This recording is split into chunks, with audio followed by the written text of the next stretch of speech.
আসসালামু আলাইকুম। আজকে আপনাদের দেখাবো আমরা কিভাবে খুব সহজে ছাগলকে কৃমি মুক্ত করি। তাছাড়া গত কিছুদিন আগে আমাদের এইদিকে টানা ২ দিন বৃষ্টি হয়েছিল।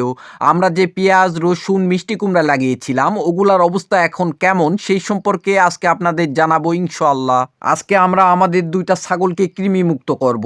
এই ছাগল ২ টার বয়স ১০ মাসের মতো। ছাগলকেও আমরা প্রতি ৩ মাস পর পর কৃমি মুক্ত করি। এতে করে ছাগলের স্বাস্থ্য ও প্রজনন ক্ষমতা বৃদ্ধি পায়। আমরা বাজার থেকে ফ্যানব্যান্ডাজল গ্রুপের ফেনাজল ২ টা ট্যাবলেট আনি। ফ্যানব্যান্ডাজল গ্রুপের ট্যাবলেটগুলা গোলকৃমি এবং ফিতাকৃমির বিরুদ্ধে খুব ভালো কাজ করে। ছাগলকে কৃমির ঔষধ খাওয়ানো একটু ঝামেলা, বিশেষ করে গরুর তুলনায় বেশি ঝামেলা। ছাগলের দাঁতগুলা একটু ধারালো থাকে যার কারণে মুখের মধ্যে দেওয়া যায় না।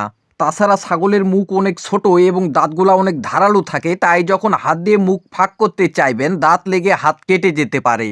তো যাই হোক, আজকের এই পদ্ধতিতে ছাগলকে ঔষধ খাওয়ালে কোনো ঝামেলা করতে হবে না।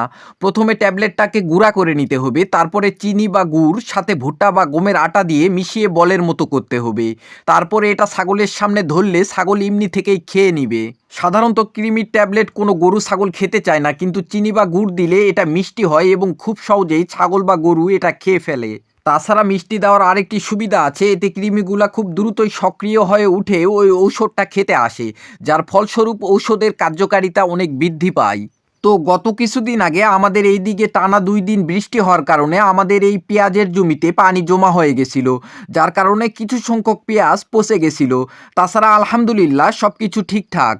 ভিডিওতে আপনারা দেখতে পাচ্ছেন এক জায়গাতে ৪টার মতো মিষ্টি কুমড়ার গাছ। আমরা যখন মিষ্টি কুমড়ার বীজ লাগাচ্ছিলাম তখন ভাবছিলাম হয়তো সবগুলা বীজ থেকে গাছ উঠবে না, সেজন্য এক জায়গাতে ৪টার মতো করে বীজ লাগাই দিছিলাম। যেহেতু সবগুলা বীজ থেকে গাছ উঠছে সেজন্য আমরা ২-১ দিনের মধ্যে কিছু গাছ উঠাই ফেলবো, গাছের গ্রোথ যেন ঠিক থাকে সেজন্য এই কাজ করব। তো আজকে এই পর্যন্তই। ভালো থাকবেন, সুস্থ থাকবেন। আসসালামু আলাইকুম।